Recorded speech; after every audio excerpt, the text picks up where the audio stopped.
Hello there, and welcome to Gooner U, where there are no degrees because the learning never stops. I'm Dove, a TA here at Gooner U, and my friend Keith is our stalwart distinguished professor of Arsenal and football studies. This week featured Champions League Matchday 3 at Sevilla and Premier League match number 10 at home against Sheffield United. Hello, Keith. Hello, Dove. I'm enjoying the 40-degree temperature drop we had between yesterday and today here in Houston.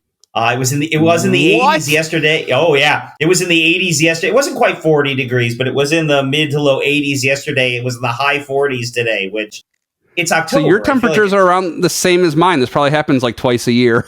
Yeah, well, the real.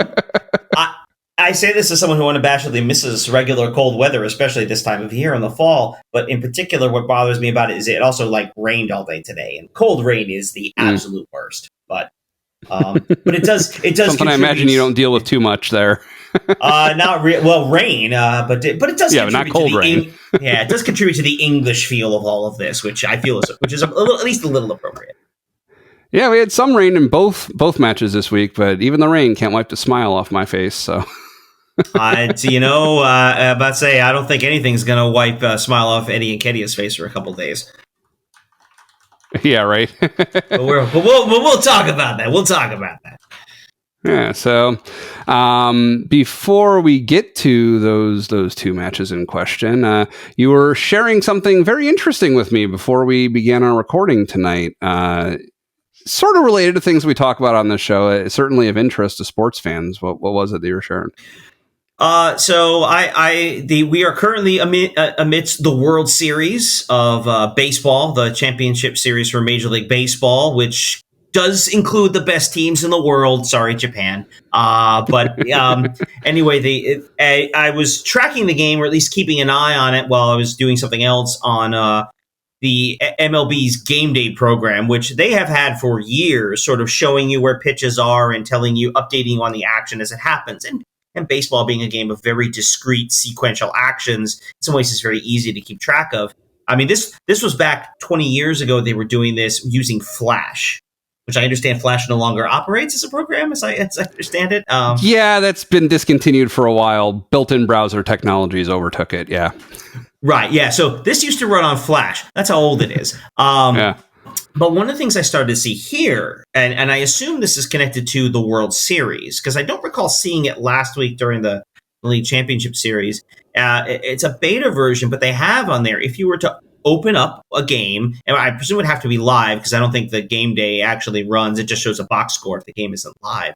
But currently, we're as usual, we record on Mondays. We're in the middle of Game 3 of the World Series, and what it actually has is a little mini baseball field and live positioning of all of the players on the field, including, the defensive players, of course, but also some base runners and even little animations of the pitch. And it is live tracking their movements on the field. Yeah. Which I discovered this about an hour ago. And frankly, this has been the thing today that has blown my mind more than anything else I've seen or been involved with. Yeah, it's great. You see the runners leading off and retreating back. And I saw in between innings, you saw all the infield players all retreating to the dugout. It was, it's pretty cool. I could see that being something that's really, I imagine that the management of soccer clubs already probably have that for their players, where they can see a top-down view, annotated with who all the players are and stuff like that. I imagine they have something like that, however they're achieving it.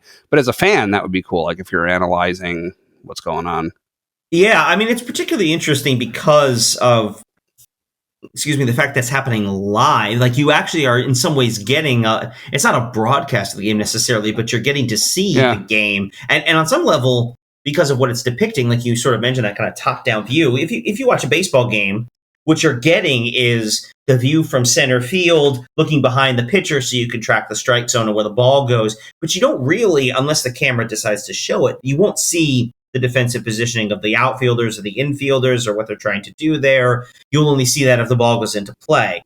Sort of like we talk about with soccer or hockey or even football, where you're so focused in on the ball that you sort of lose the off-the-ball movement, as I know you noticed when you saw the live game this summer. Yeah, no, and that's something that came up. We're drawing nearer to the eventual release of Apple Vision Pro, and that's something that people talked about with seeing. I think it was a baseball demo, but the person I was reading talking about this was at least saying how useful it would be in baseball, where if they're recording like 360 degrees from some vantage point, like along one of the baselines or something, you've got a headset on. You can look at whatever action you want to anywhere on the field, and that's transformative for how you would experience, especially a game like baseball, where there is stuff going on all over the place, and you're at the mercy of a limited camera angle. So, yeah. So and it was interesting because I think I've said this before. There's one view that I would actually have always liked in any sporting event would be a fixed camera. Like basically have a camera, put it somewhere in the stands. I don't even necessarily care where it is, but sort of give you that experience of watching the game in the stadium where you have like, I love when I go to live games of any sport, I love sitting in the upper deck. Like I like sitting a little higher up because I like being able to look down and sort of watch everything that's happening. A view when you're fixed, you sort of see the movement in a way you can't pick up on television. So I sort of find that fascinating. I did. Yeah, it's good for your wallet if you prefer the upper decks too. Also, I buy everything. I buy everything resale. I don't buy face value. Well, I will buy face value tickets, but you go to the right teams in the right times of year. The face value tickets are dirt cheap. So yeah. I think I saw a Rangers game for like $20 this year. The Rangers were currently in the World Series, so upper deck. Maybe the StubHub app wasn't working. Anyway, point is, that's a good way. Every once in a while, I'll splurge and go low, but the problem when you're low is it's actually hard to see a lot. The lower you get, sometimes it's fun and good because you see everything. How like you talk about how fast everything happens and how good you can sort of see the skill level a little more. But I kind of like the idea of being set back a little bit and being able to look down and watch things develop over the broader field. So that's a personal preference. To each their own, of course. Yeah. My favorite baseball viewing experience was absolutely at Citi Field. A company I used to work for was part owner of the Mets. And so we'd get to sit in one of the nice owner's boxes, like behind home plate. Mm-hmm. And that was absolutely the best way for me to see the game. Like, and I've been at that stadium or another at similar company outings. Other boxes, which are nice, but like in that position where you're that close to the field and behind home plate is a great view too. So yeah. I did once go to a game of they weren't even a minor league team. They're an independent baseball team called the Fort Worth Cats, who were an independent baseball team. And it was technically like their preseason game. They didn't have a preseason. They had a warm-up game. There were maybe 30 people in the ballpark. So I was in there. The guy who took me in there was a Fort Worth native. He's like, let's go down and sit. We sat like the front row right behind home plate. And the pitcher, they had some kid was pitching who was, he was some guy who was getting looked at by major league teams. And so he threw an inning, like at 2 innings, where of course the fun thing is you could see all the scouts were in the section with us. And every time he threw a pitch, everyone's radar gun popped up to get the velocity, but you see the pitch come in. You can see like the velocity they're really throwing with, and so oh my goodness, that's what 98 looks like. Right. Wow. But yeah, it's cool. So with the tracking that you're talking about, I've got a couple additional things to say about that. For one thing, my dad is into hockey a lot, and he was pointing out that this season with the NHL, which just started, that he's actually seeing during the broadcast, they'll have, following the players, they'll have a live name pointing to whoever's got the puck at that point in time. Mm-hmm. They'll just kind of give their name, number, maybe a stat. I don't know. It's just kind of a brief that'd be great. That'd be really useful in a soccer match, because how much of what the commentators are saying, which you don't experience in the pub for the most part, but what they're saying a lot of the time when there's nothing else to say, like Zinchenko, Tomiyasu, they're just saying the name of who just gave up the ball. Like that would be really helpful to be able to see, and especially for the opposing team, right? I generally know who for Arsenal has the ball at any point in time. But as far as getting to know the opposing players, that would be very, very useful. And especially for me, I know I tend to learn names better when I'm seeing them instead of hearing them. So I'll hear a name from the opposing team, and then I'll be waiting to catch the back of their jersey or at some point, or waiting for a yellow card or something like that where their names are subbed off. Yeah. But yeah. Generally, in some ways, I like to treat opposing players a lot like referees, that if I know their name, it's usually not for a good reason. either for them and for me, it's like, oh, why is that guy beating us? Or we keep getting run at that guy. And of course, some of them like to be distinctive. Of course, haircuts or shoe color or things like, that helps a little bit too. But generally speaking, if I remember your name game to game, it's like, oh, it's him. It's that guy. Right. That guy, yeah. So it would be cool if they brought that MLS game day, not MLS, MLB game day stuff to the Premier League. That'd be cool. I mean, I know I'd like it just for having like a textual recap of the game. Like I was seeing on the sidebar there, they'd say, okay, first inning, ground out to first, ground out third, pop fly, single, whatever. That would be really cool, just for like a quick recap that you can scan through for what you're looking for way easier than like I look at the 2-minute video recaps that Arsenal posts. Yeah. I'll watch those before we record. I'll put a link to it in our show description to make it easier on listeners and viewers for us. But having a textual one would be really great. That'd be really useful. And I mean, even just being able to see like a time lapse flow of like how the teams move, just like when you have that data at that granular level. I also imagine it would probably be easier to do for soccer than for baseball. Like it seems to me that there's fewer factors that you're tracking.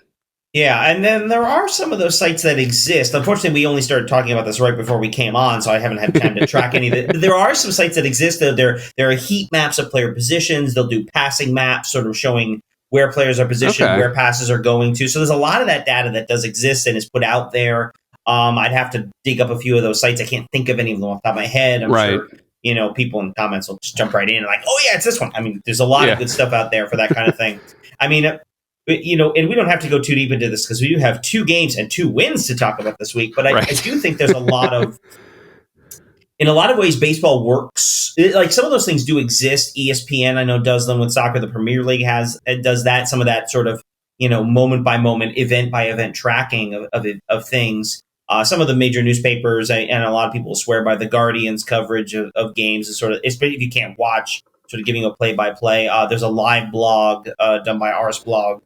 So there's a lot of those kind of sources out there, but and it's kind of interesting to sort of read them back in retrospect and sort of get kind of, especially as you sort of track some of the flow of the game and remembering like how you felt at certain moments. But those things sort of exist. That's interesting. If arssblog does a live blog, that might be the closest to what I was talking about. Yeah, and probably a little more granular than I'd like, but and we can maybe get into this another time. But like, I think that part of the difference is baseball. Like you saw there, ground out to second. I mean, that tells you a lot about what you saw there, as opposed to in soccer, a similar thing would be, right-footed shot from outside the box. Yeah, I mean, which again, right-footed shot from outside the box. Yeah, that's true. What, for example, was Eddie Nketiah's third goal. It doesn't quite capture what happened. No. Yeah, I see what you're talking about there. Yeah.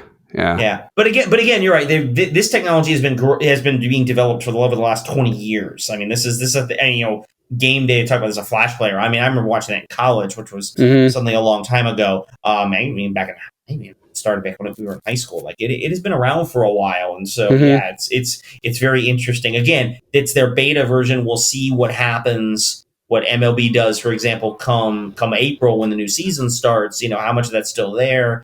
It'll be curious to see what they maintain with it if they continue to expand the use of it. I pay for the TV package, so I watch the game. But if I'm ever in a situation, maybe I can't. I don't know. That might be different. I don't know. Yeah.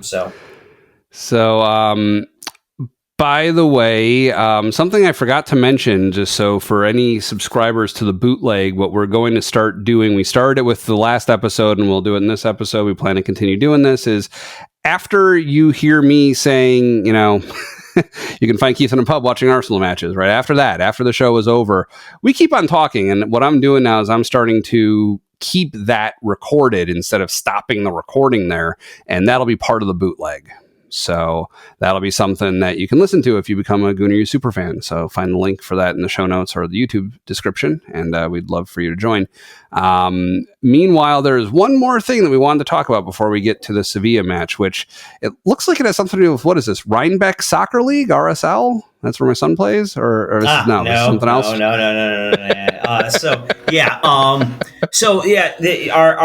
Our messy segment is slowly being morphed into the MLS segment. I've allowed MLS to take over this. The playoffs have begun for MLS. They had the play-in round or whatever they're calling it. Those games were played last week, and they've begun the best of 3 first-round series. The only one of those games I watched last night, I saw Houston play Real Salt Lake, RSL. Armand Bassi scored in the 79th minute to give Houston a 2-1 win. They will play game 2 on next Monday in Salt Lake City, and if RSL wins, they will then go back to Houston for a decisive game 3, presumably at a date and time best determined by Apple for television viewing. Cool.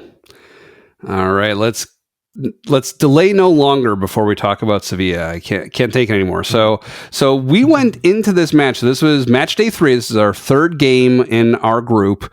This happened on the 24th, so it was almost a week ago as we record.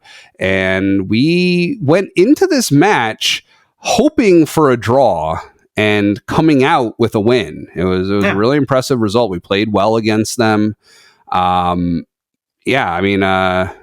do you want to start? You want to go chronologically, or?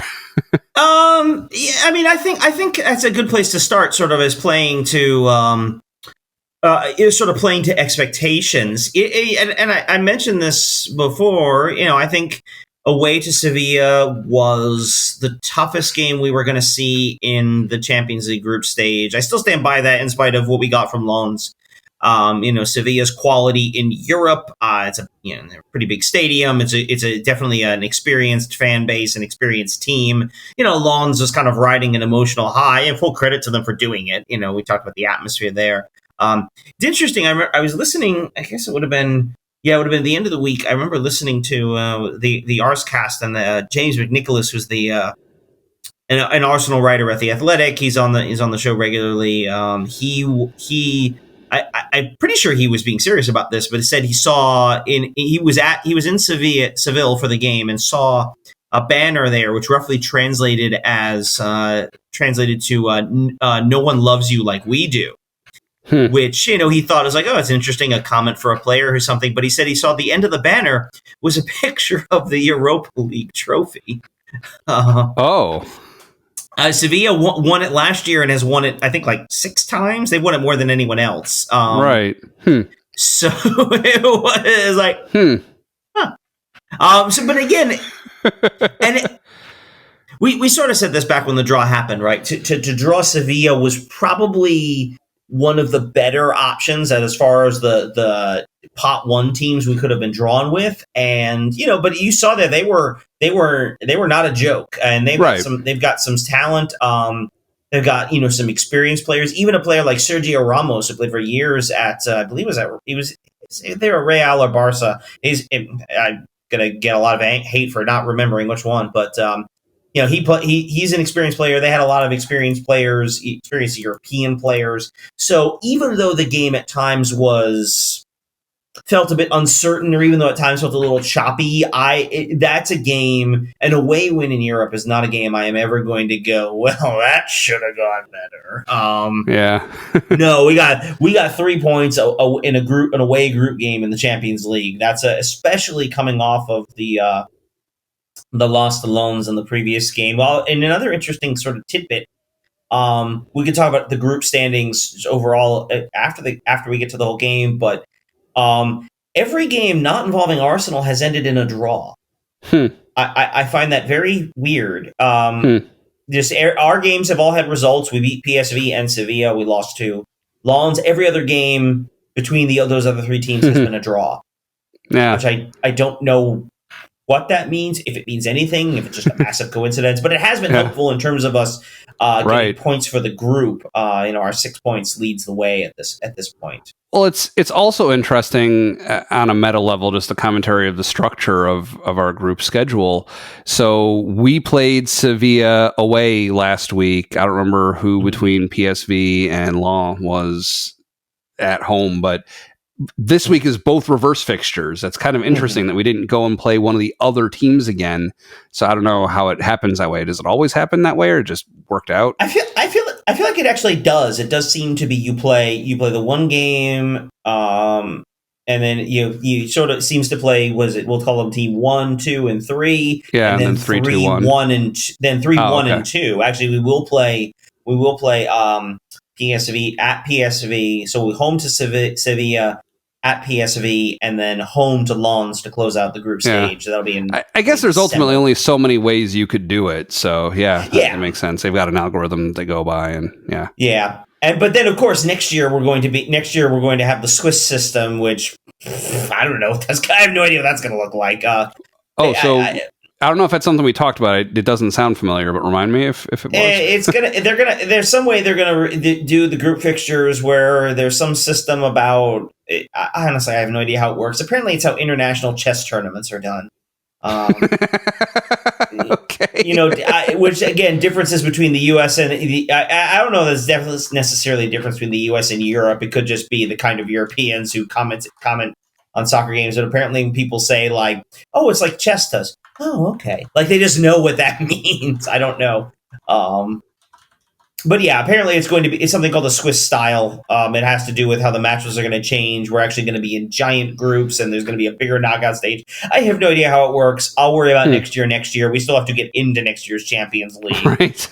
I feel pretty good about right now, but also that's, it's also, it's technically still October, so we have a long way to go. Yeah. And a very competitive league season in front of us. So, yeah.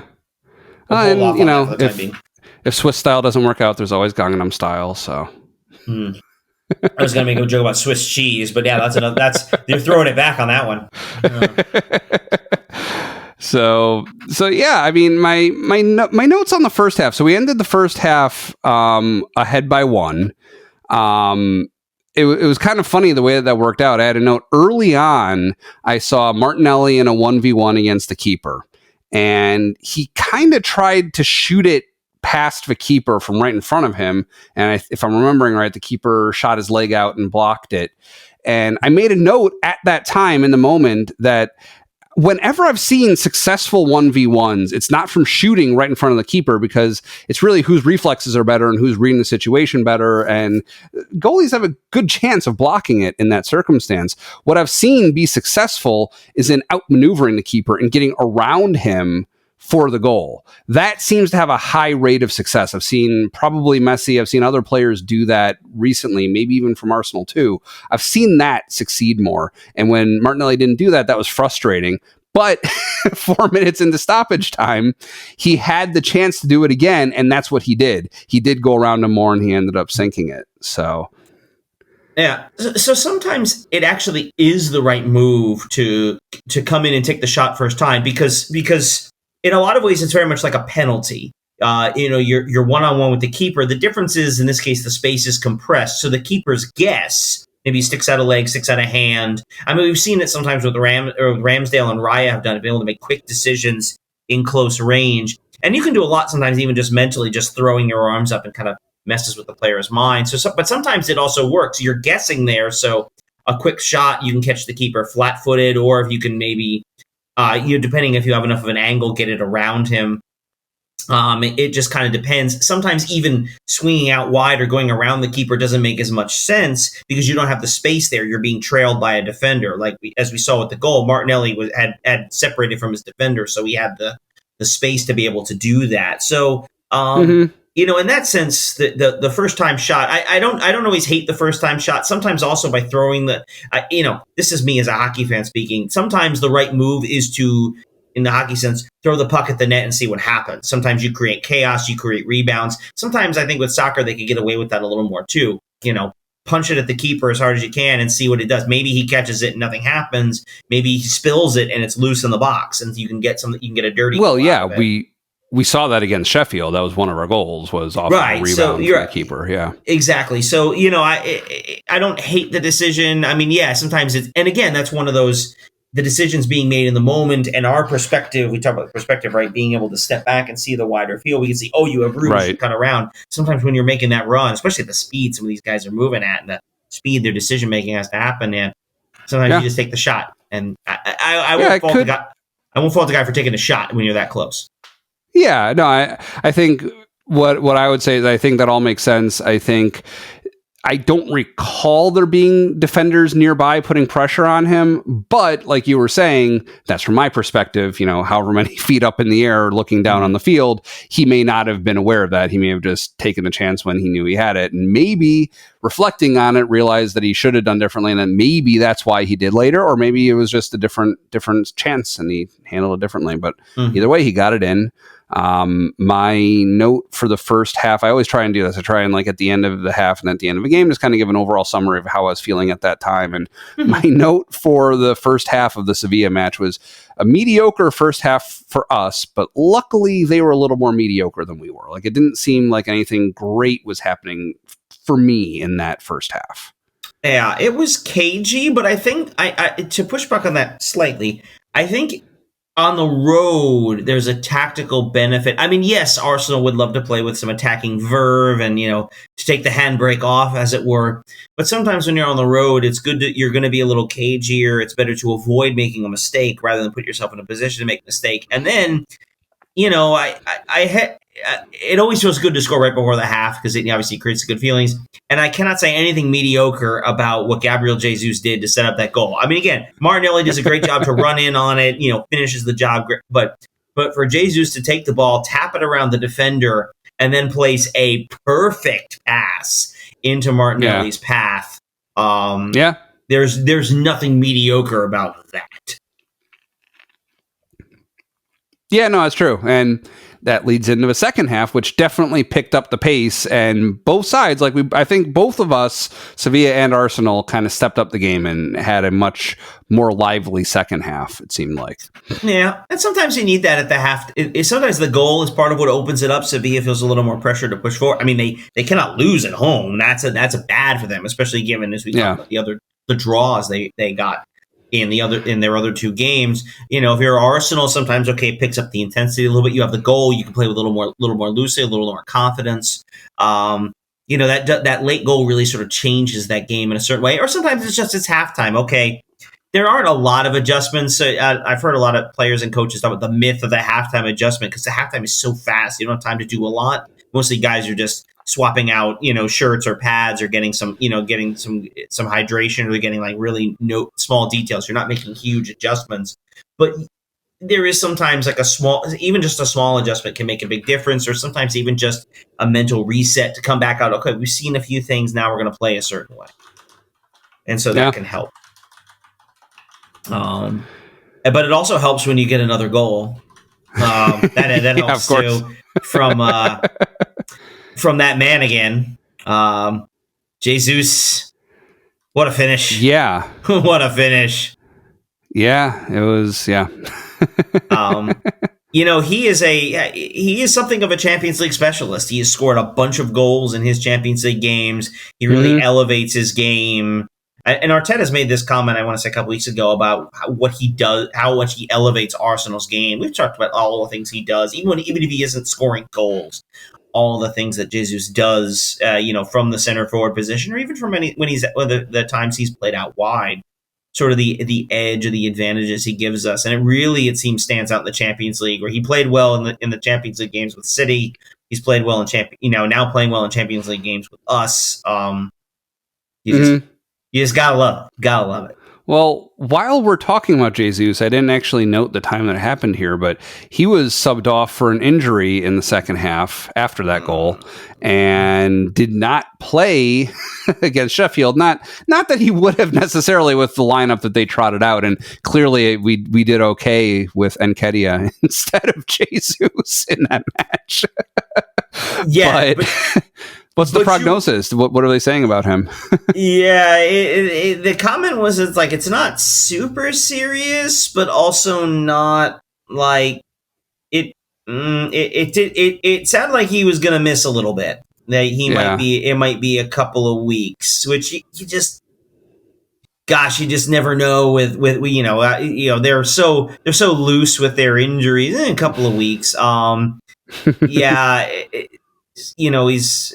said this is the quote from Arteta. I saw the scan showed a muscle injury and we might lose him for a few weeks again. With Gabby, I can't give a time frame because he always surprises us.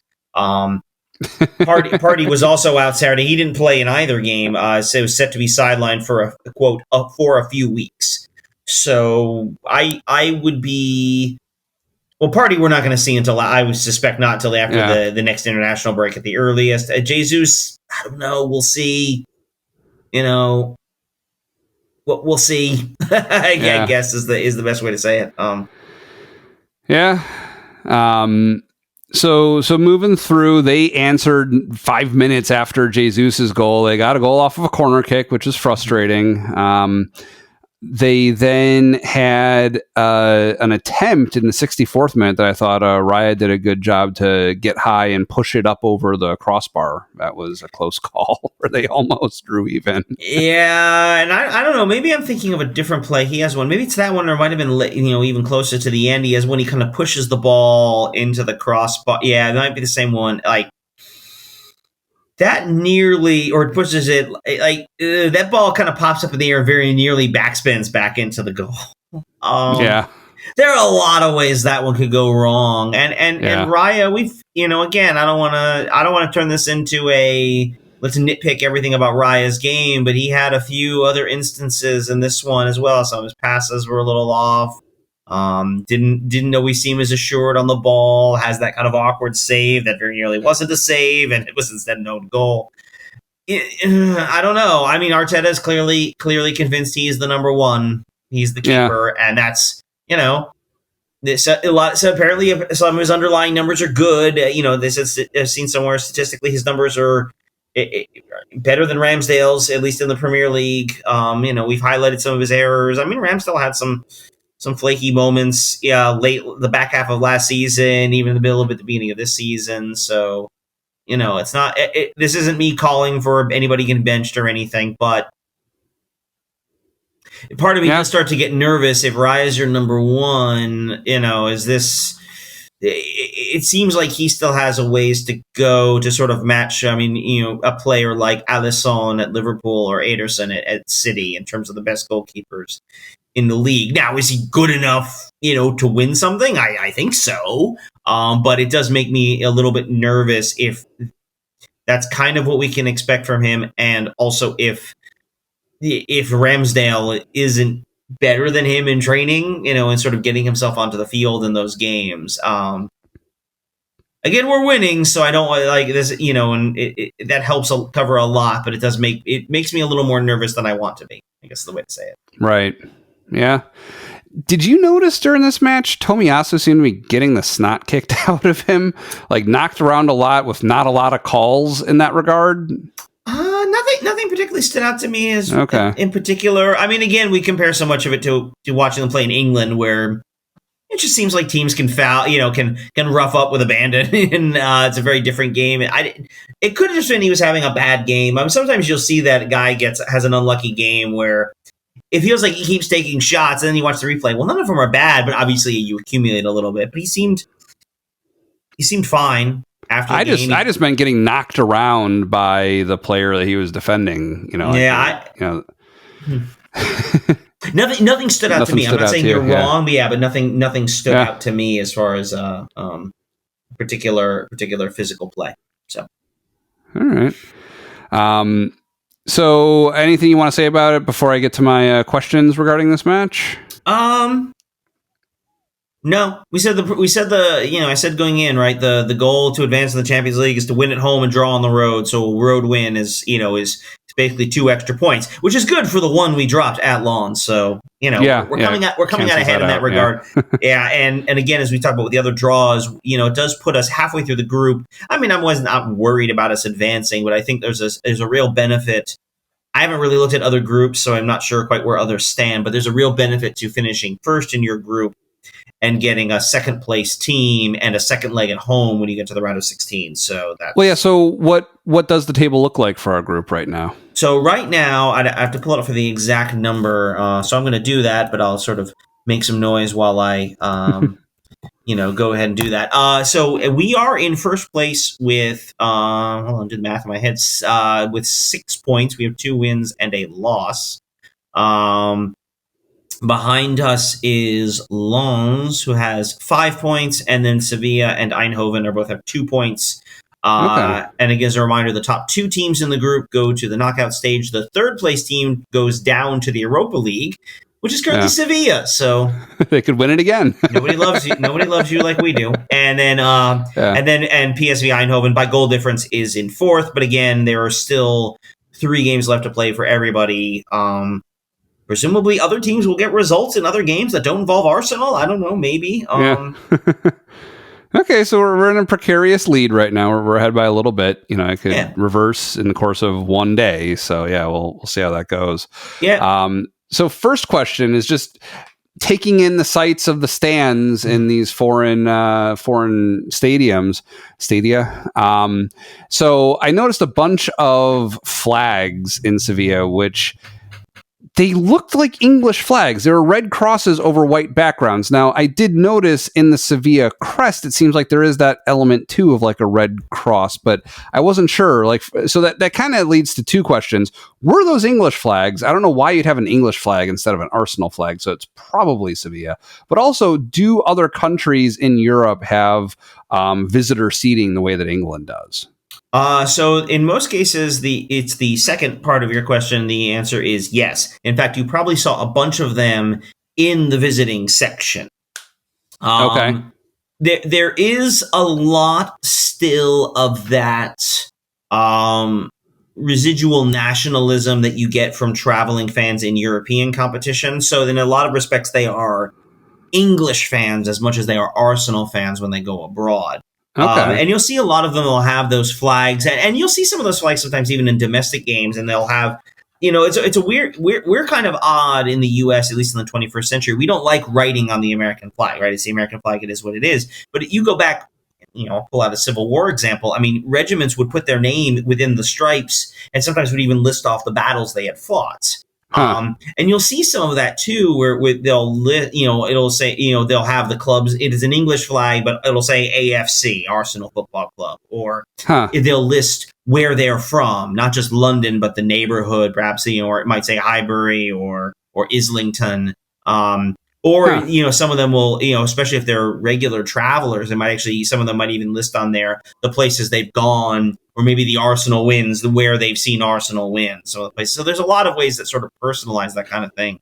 And I believe I was looking at, I want to say it was roughly about where the visitor fans are at the Emirates, which it seemed to be, if you're looking, when we look at the field, it was sort of the tore off to the viewer's right in the back corner, so you would have seen them, and I recall seeing a lot there.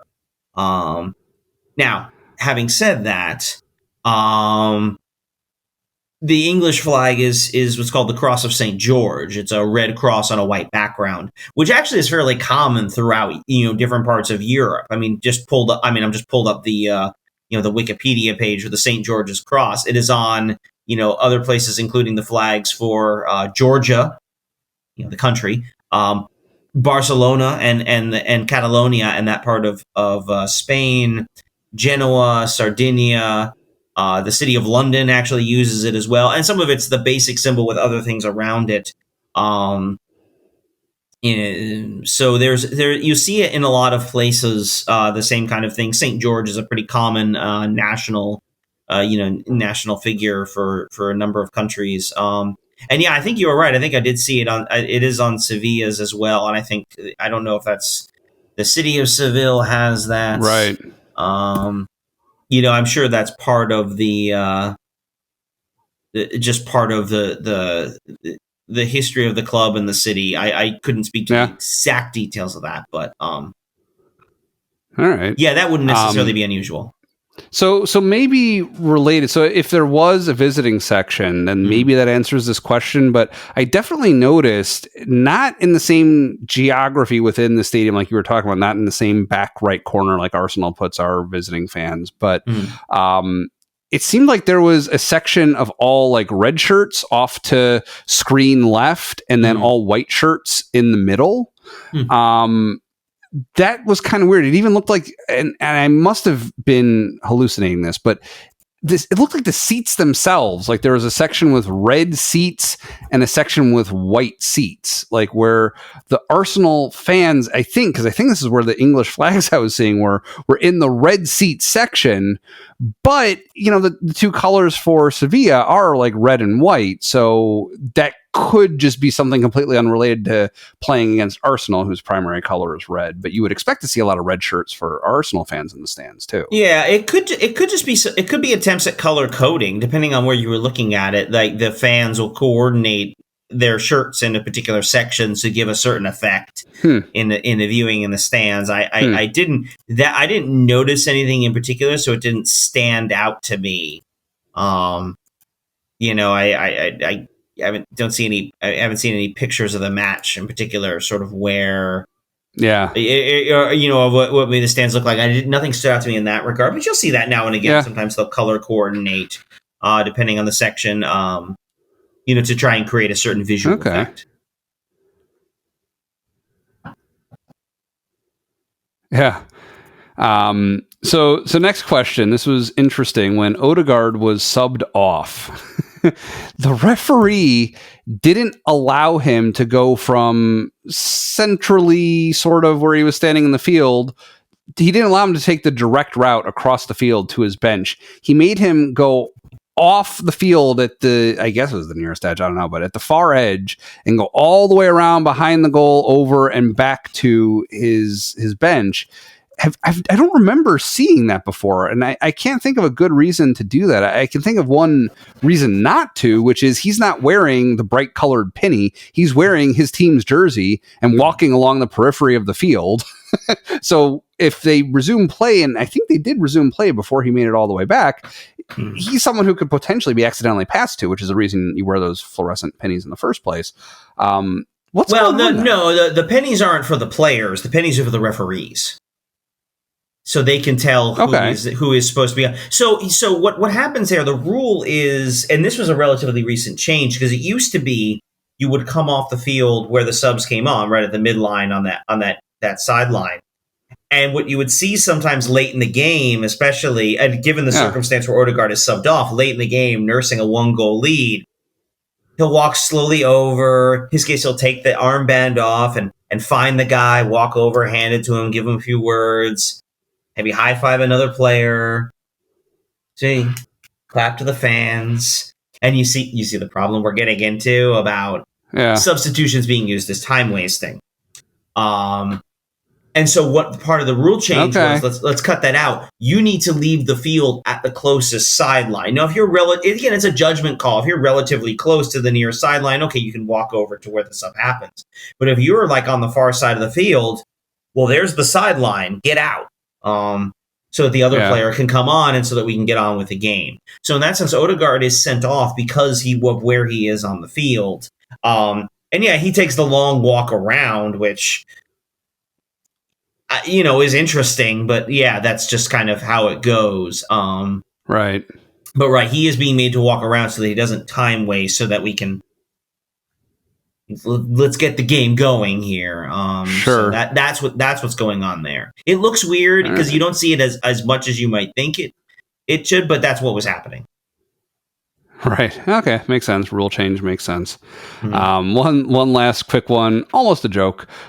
Almost a little bit of follow-up. I'll let you decide where between those two it falls. But we talked about Tomiyasu playing 90 minutes for Japan, and I was getting pedantic a little bit about asking, do we literally mean 90 minutes? So Martinelli was subbed off in stoppage time after the end of the second half. It was like in the 91st minute. So would you say that Martinelli played 90 minutes, or no, because he was subbed off before the end of the match? Well, if you want to be pedantic about this, that phraseology altogether. If you want to be pedantic about this, he did in fact play 90 minutes. and then another one. So in a sense, yes. I mean, again, as we said, 90 minutes is shorthand for playing a full game. Playing a full game, which in that context, no one's gonna look and go, well. I mean. Yeah.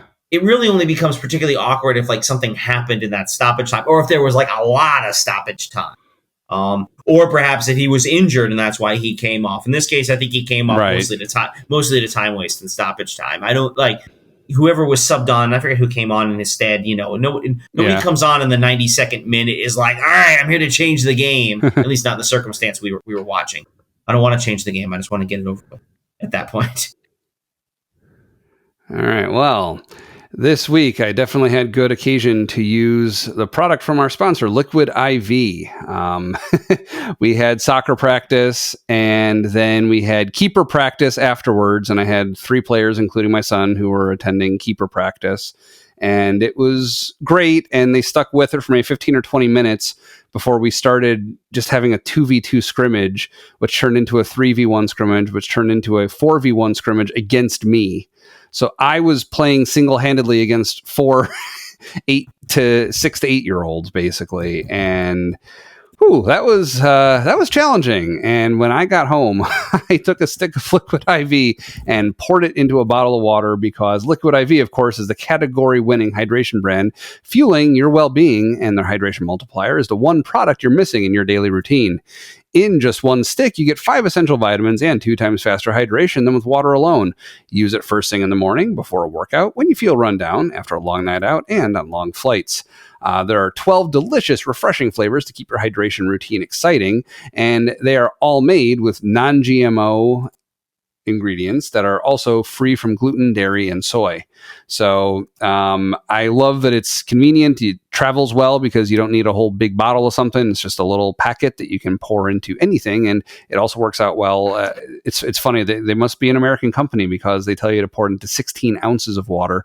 It turns out my water bottles that I prefer using it with are 500 milliliters. They're half a liter of water. And if I just drink a little tiny sip, that leaves about 16 ounces, and it ends up tasting good and not leaving any residue. So I am still enjoying that strawberry lemonade, but I am running low. I'm about to have to restock, so we'll see what I try for next time. So if that sounds good to you, dear listener, you can get 20% off when you go to liquidiv.com and use code Gooner at checkout.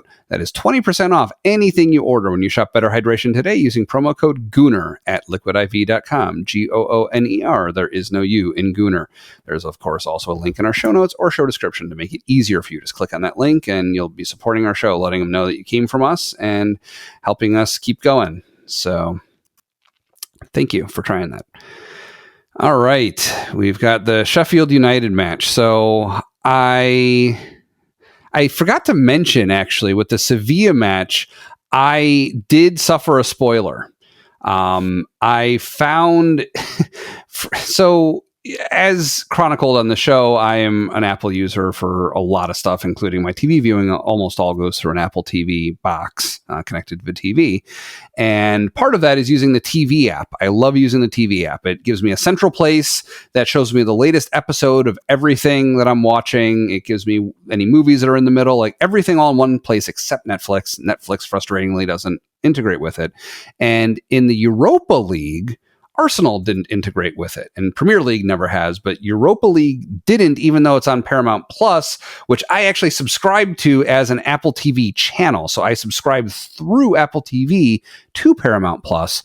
Champions League does show up, but it shows up in the weirdest way as being like a TV show with no episode numbers and a single season that spans back to like 2018 or something. So it's impossible to find anything on there.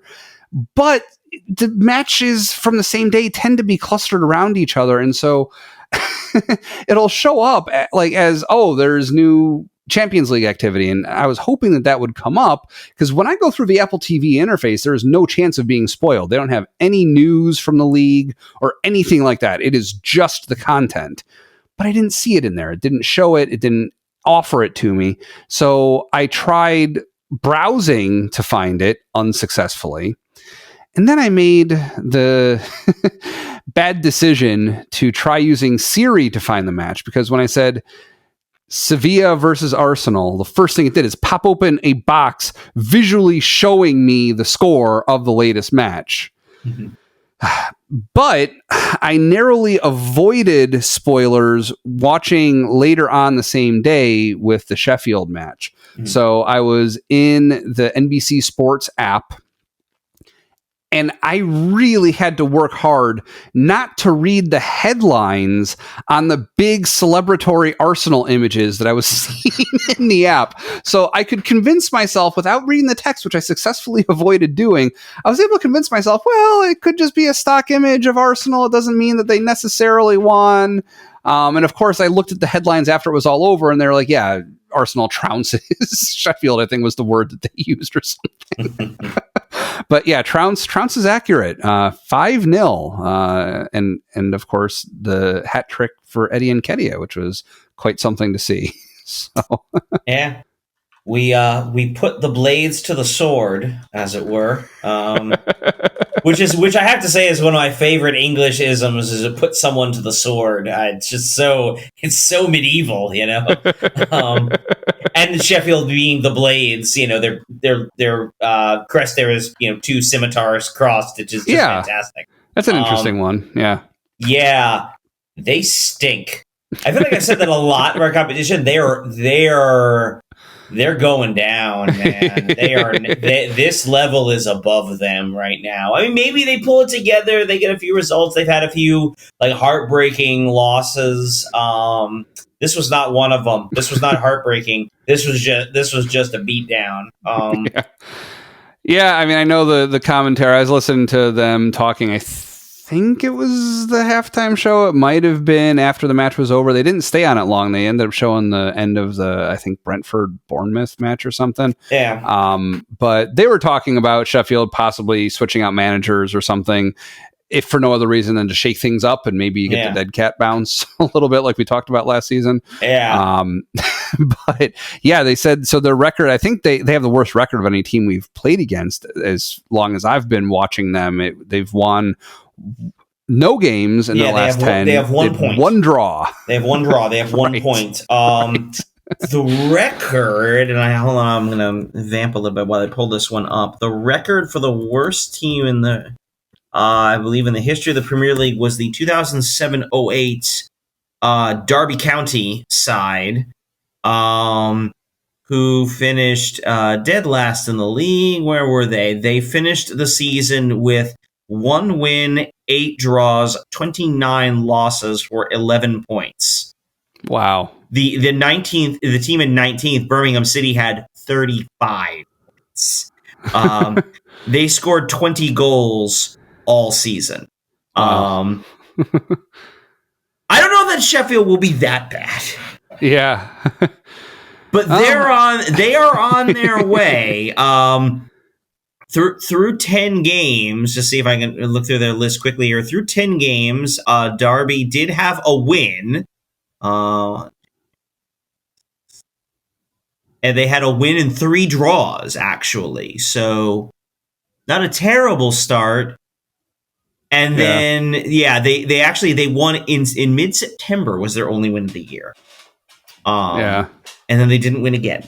So, that's the low bar. Are they that bad? I don't know if they're that bad. But, yeah, I mean, firing their manager, you know, you wonder if that maybe shakes things up. I wonder if you're Sheffield, though, if you're sort of thinking in the long term, you take the parachute payment, you go down, you add a few players, you're thinking of yourself in a long-term project, and the idea is that hopefully you don't turn into the yo-yo club where you're up and down. You're West Brom, basically. You're up and down a season at a time. And instead, you know, they keep the manager and they can sort of build on that for a couple of seasons. But woof. You know, it was a very long day to be it was a very long day to be a Sheffield fan, but a very delightful day to be an Arsenal fan. That's obviously what this isn't a Sheffield United show, so Yeah, I mean, not only did Nketiah score thrice over, we had Fabio Vieira score a penalty conversion. We had Tomiyasu with, I guess that was his first Arsenal goal, they were saying? First Arsenal goal in his 50th appearance for the Gunners. So, good to see that as well. And Kai Havertz nearly scored in the 10th minute of stoppage time. Yeah, Kai Havertz nearly potted one. Ben White had a good shot from it. It's one of those games where you get to a point. And we'll say this, obviously it ends 5-0. Obviously we blew them out. Even in the first half, we were dominating possession, and it felt like we were just, there was a good point at the first half where things were a little nervy. That sense of, we should be breaking this team down. We should be playing better. We should be getting more opportunities. Are we missing our opportunities? And it just kind of, there's a sense of nervousness because we've seen this team sort of struggle to put teams away and then concede a bad goal. I mean, you think of maybe the Fulham game earlier this season, a game that arguably should have won, but conceded, that late goal up a man. To concede like that, and Fulham is a lot better than, Fulham is a solid mid-table side. Fulham is a lot better than Sheffield. But it does make there's that moment of a little nervousness. Really, I thought, in the first half, I was like, okay, we're playing well. We got the goal. It's good. And then just in the second half, that's when things started, if you're from Sheffield's perspective, that's when things started to spiral out of control. That's when you really lost whatever control you might have had. We'll say this, that first goal, obviously Eddie Nketiah is the story. That first goal he makes, the defender he beats there is Austin Trusty, who's an American. Mm-hmm. So, yay! But he was with Arsenal last season. We signed him in the I think it was in the previous January transfer window. I believe he signed at the same time as Matt Turner. But he didn't play for Arsenal. He got loaned out last year. I want to say he was at Birmingham. He was loaned out last year and then sold over the summer. So it's a nice little tidy piece of business. We buy relatively low on a kid coming out of MLS, get him that experience, and then you flip him for essentially a profit to in this case to another Premier League side. So that's a nice piece of business for us. And obviously, Austin Trusty isn't exactly knocking on the door of the national team, but, you hope he continues to grow and develop. And, some days you just kind of get on the wrong side of a poster from Eddie Nketiah, who makes a great play to tap it around him, and then just a striker's finish, to get around to put it in and make it 1-0. I was impressed by the footwork getting around him with the ball. That was nicely done by Nketiah. Yeah, he's that's in some ways that's kind of, he's a bit of a fox in the box, as they call him. He's sort of knows how to get himself into positions where he can score goals. That's partly why he's a striker, to get himself in those positions and to do something with it. And there he did a nice job. There was some criticism of him. We didn't talk about this in the Sevilla game. There was some criticism of him amongst the fans, we should say, post game, as he didn't really add anything when he came on. He was, in the sense he was kind of languid. He wasn't really, he wasn't really playing at the full speed. Didn't really do a lot to benefit. So to turn around and then come back in this game and be able to get the goal in the first half there, okay, it's good. That's good. Let's sort of bounce back. Let's get things going, especially if Jesus is going to be out. That puts a lot more on Nketiah, and that's partly why he's here, is to score goals, and he did that. And that's good. Yeah. Oh yeah. So one question before we move on, and we are running a little long, so we'll try and keep this brief. But just, I would like for you to explain to me the manner in which the yellow card was issued after the review of the penalty against Fabio Vieira. So what we saw happen in real time was we saw what looked like a foul against Fabio Vieira, and it went to VAR. And this could have been the same thing as what we talked about last week, where the referee was going to issue a yellow card already. It just was a question of, was he in the box or not? And that's what they went to VAR for. But it seemed like another one of these where we didn't see the yellow card until after VAR review was over. And this was definitely, as far as I recall, this is not a case of playing advantage like we talked about last week, because he had the ball. He was knocked over. It was one of their defenders of a keeper or something got it after he was knocked over. So was the ref always going to give a yellow card, or did he realize it was more severe after VAR review? Like what happened there? The short answer is he must have always been willing to give the yellow because you cannot the only cards you can give on VAR, as I understand, are reds. Now I shouldn't say that. Let me rephrase that. When you go to review, you could review for a red card. And let me be clear. I'm not saying it was a dirty tackle. I'm not saying it was malicious. I'm not saying, there's some grand conspiracy here. But as I watch that replay, he comes in from behind, doesn't get the ball, ends up, studs into the ankle. That's an argument for a red. Right. I'm not quite with, we talked about, certain players. Oh, he's fortunate he's still on the pitch. I was watching it the more I watched the replay. I was like, ooh, you could give that red. Denial of an obvious goal scoring opportunity. Like the last time we talked about that, the player was moving up the touch line. So you had said at the time, that's not really threatening. They wouldn't give it for that. But he was advancing. He was on the corner of the penalty box. Like and well, he's a threat. But the idea of Dogso is not necessarily that he's in a threatening position. It's more. It usually comes down to, you hear the phrase "the last defender." So a lot of times just because you could be in a position to shoot, there's still other defenders around. That's not necessarily, there's a lot of things that could go. Like we're talking about sort of the Martinelli play from the Sevilla game. If Martinelli's coming in, the defender just, sort of pulls up beside him and pulls him back. Okay, no, you were the last defender. That was an obvious goal scoring chance. That's a red. For that's the kind of play we're talking about. Dogso. And now, very rarely are plays obviously that obvious. In most cases, it's going to be a judgment call. But as I watched that, as that play was developing, I didn't look at that and say to myself, "That's Dogso. That's a card." It was more like, was that a penalty? Was he in the box? Yeah. Was he in the box? And then we saw on the replay he was in the box. Well, I mean, and that was kind of interesting too. He was over the line, like the position where the contact was made, where feet touched each other, was on top of the line. And that's probably why I can understand why that one would have taken longer for VAR to come to it. Yeah, you got to sort of check tricky. That. Yeah, but I thought. I'm sorry. Go ahead. Yeah. Well, no, I guess I just wanted to get your take on what Norwood was thinking when he committed that foul. Like, do you think that he was potentially intentionally trying to get a yellow, maybe even a red, to try and stop the goal? I mean, they were already down 3-0 at that point, so I don't know if it would have been worth it for him to get a card. But what do you think he was doing there? Or do you think it was just an accident altogether? I think it was accidental. I think he's trying to make a tackle, but he's in bad position. And it's a I mean, we've talked about this. When defenders go to ground, a lot of times it's a desperation move. I think he was in a desperate position. Again, split-second decision-making. He's been beat by a very skillful player. He goes to ground, and he gets all of Vieira and none of the ball.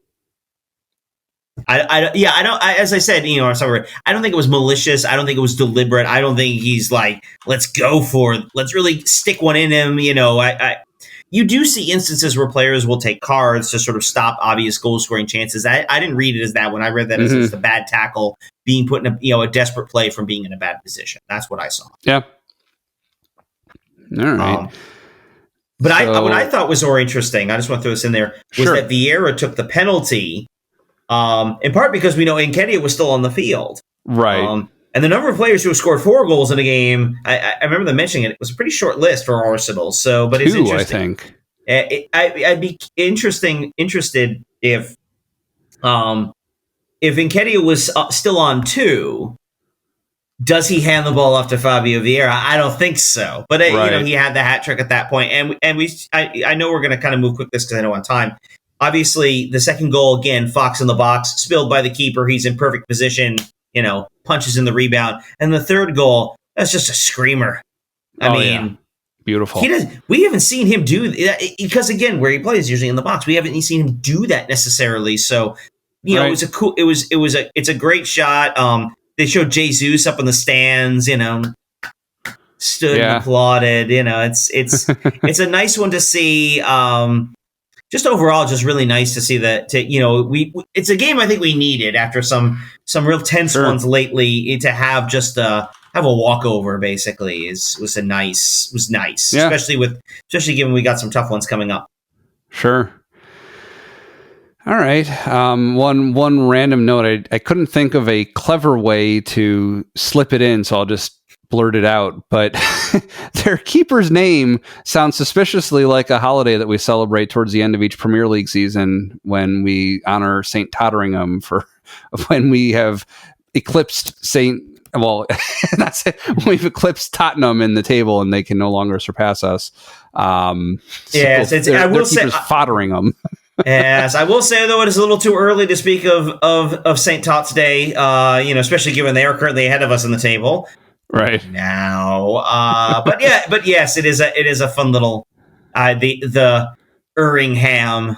It's like if you replace the first letter in those, it's like it sounds the same. The spelling is different, but like if you just put a T, it would be Totteringham instead of Totteringham. But yeah. Yes. So, player of the week for you. I'm going to say collectively the strikers. Because I think it really was Jesus in the Sevilla game and Nketiah in the Sheffield game. So I think, and I'm playing fast and loose with the rules here, but I think they are effectively serving in a lot of ways. They don't serve the same role as we talked about. Yeah. They're very much sort of playing that same position. And I think both of them, I thought Jesus was excellent in the Sevilla game. I thought, obviously, Nketiah gets the hat trick. The other option is, I think, the evergreen option, frankly, this season has been Declan Rice. That's the other answer, I think. But I'm gonna hand it to the strikers, Jesus and Nketiah this week. So remind me when I'm done talking about my player of the week, and it should be quick. Remind me about Declan Rice. So I have to go with Nketiah. He got the hat trick. That's the first time I've seen a hat trick in soccer. I've got to give it to him. Like I don't deny Jesus's contribution. I don't begrudge you bending the rules a little bit in this case. I'm going to pick one player, and that one player is Nketiah. Declan Rice. So I don't know if I've mentioned it on the show, but I'm trying to incentivize my son to gain some fandom of soccer, right? And so he'll watch the Messi games usually without much protest, especially if it means extending his bedtime because they play later. Right, and when we're trying to watch it live, and if he doesn't have school the next day, that's fine. For Arsenal, I put an incentive structure in place where weeks back, like toward the beginning of the season, we were at Target, and I bought a pack. It's like a 15 pack of Premier League trading cards. And he's kind of been interested. He looks at the cards sometimes, and I told him, okay, you watch a match, you get a card. In a good way. Not a yellow, not a red, a trading card, right? That didn't work very well because he didn't have it in him to watch an entire Arsenal match. Mm-hmm. So then it became, okay, one for each half that you watch. And I think that he got one card when I had it at the halves. So I've broken it down into quarters. If he watches for each quarter that he watches, he gets a card. So he watched the 10-minute highlights. I watched this, that wasn't the Sevilla, it was the Sheffield match. I watched that without him. It was late at night, but I gave him the opportunity to earn a card for watching the extended highlights, like the 10-minute highlight package that NBC puts out. So he did it, and I figured he'd love watching 5 goals scored in the same match. It was an exciting highlight reel to watch. The interesting thing is when I was looking through the first pack of 5 that we've opened to give him like his second one that he's earned, it was an interesting player with an unfamiliar jersey he was wearing. It was Declan Rice for West Ham. So I gave him that, and I kind of explained, this is your first Arsenal player, even though it doesn't look like it. That was kind of funny.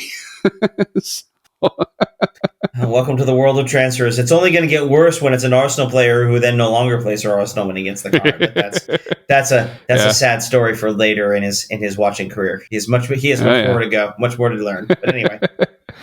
All right, so what's up this week, as well as where can we stream each of these matches to watch? Right, so big week, really big week coming up on Wednesday, November 1st on ESPN Plus. It's the Carabao Cup, the 4th round of that tournament, or the League Cup as it's called. We will be at West Ham, so going across London. A lot of rotation. Should be, but we're curious to see how West Ham approaches the game. I don't want to make any predictions because knockout competitions are weird, so I hope we'll win. Saturday, we go to Newcastle. This will be a big game. Newcastle's played very well this season the game at St. James's Park. That is, we know that's a difficult place to go. I expect a very physical game. It will be somewhere within the NBC family of well, I was going to say networks, but not really, because we're also potentially Peacock for streaming. We saw that. We're quite sure. I think it's on Peacock, but I have not actually seen that anything official on that. And then just to advance, looking ahead, next Wednesday, Champions League home against Sevilla. That'll be on Paramount Plus or on the CBS networks, family of networks. Yeah, this could be a very this week could either be really good as far as how our season is progressing, or I want to say disaster, but dropping points dropping any of these games would have certainly be quite adverse given where we are at this position in the season or in this position in all of these competitions. Right, we will see. Thanks for joining us at Gooner U. We're on Apple Podcasts, Spotify, and some other places, and we appreciate you subscribing to our show and sharing it with friends. If you're watching on YouTube, and please watch it there, we hope you do. Like and subscribe. To support the show even more, you can become a Gooner U superfan for ad-free episodes and bootleg recordings available the night we record. Again, in those bootleg recordings, you get a little peek behind the curtain as we banter after the show is over, so stick around for that if you're a subscriber. It's only $1 a month. And there's a link in the show notes to join. We'd charge less if we could, but that's the floor with Acast where we're hosted, so consider it. Thanks again to our sponsor, Liquid IV. You can find them with our special link in the description or show notes. You can follow our show on Twitter at Gooner U Show for updates and to ask questions. Again, my name is Dove Frankel. You can find me on Twitter at Dove Frankel. With me, as always, is Keith, and you can find him in a pub watching Arsenal matches. Come on, you Gunners.